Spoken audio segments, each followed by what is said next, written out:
guys, this is Mateo here with Byrider Madison again, and today I'm just going to talk about a few tips on getting a car loan with bad credit, no credit. And here at Byrider, we work with past credit issues, and whether that's low damaged or no credit at all, we want to find a reason to say yes while others are telling you no.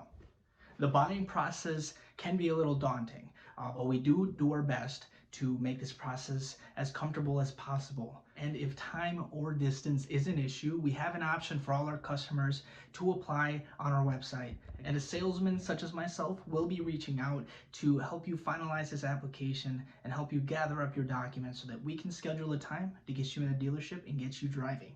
When you come on into the dealership, just make sure you're ready with your documents. So your two most recent pay stubs, 2 pieces of mail that have your name, current address, and a date within the last 30 days, your ID or driver's license. If you have a vehicle that is not working for you or currently giving you issues, we take trade-ins. So just be ready with that title along with those other documents.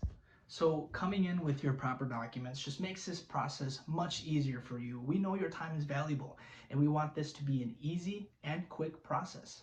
Here at Byrider, we want to help you get back on track to rebuilding your credit and get you in a new set of wheels. So give us a call at 608-663-1213 or come on down to our location for a visit and see what we can do for you.